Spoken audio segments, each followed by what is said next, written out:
Mga kahuwan, panoorin ang video na ito upang alamin ang pinaka-latest na balita tungkol sa lagay ng panahon at bagyo update today. Nakakapekto pa rin ang habagat sa malaking bahagi ng Luzon at western section ng Visayas. Kaya kumpulan ng mga kaulapan sa malaking bahagi ng Luzon, kaya makakasa pa rin tayo ng maulan na panahon. Ang habagat ay patuloy pa rin makakapekto sa Luzon at sa western section ng Visayas sa susunod ng 5 araw. Kaya magtatagal pa ang maulan na panahon dito sa Luzon at sa western section ng Visayas. Samantala, nasa loob na po ng ating Philippine Area of Responsibility ang low pressure area na kasalukuyan nasa layong more than 1,000 kilometers silangan ng Northern Luzon.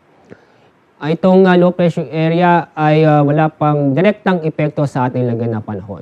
Inaasahan na ito'y kikilos, pakalnuran o maaaring dumaan sa extreme Northern Luzon at may posibilidad na maging isang bagyo. Kaya at nabayan ang ating update patungkol dito. Dahil sa bagat, inaasahang malalakas na pag-ulan ngayong araw sa western section ng Northern Luzon at Central Luzon. Ang mga lugar ay sa Ilocos Sur, La Union, Benguet, Pangasinan at Zambales at Bataan. Sa araw ng Martes at sa Miyerkules, inaasahan din ng malalakas na pag-ulan mostly sa western section ng Luzon at Visayas.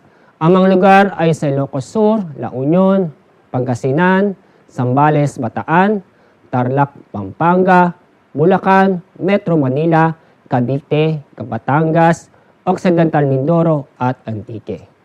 Kaya paalala po sa ating mga kababayan, patuloy pa rin tayong maging alerto at maghanda dahil sa mga posibleng pagbaha o pagguho ng lupa, lalong-lalo na sa mga mababang lugar at malapit sa kailugan. Wala tayong gale warning o wala tayong inaasang matataas na alon, pero mag-ingat pa rin ating mga kababayan na papalaot dahil sa maulan na panahon, lalong-lalo na sa Luzon.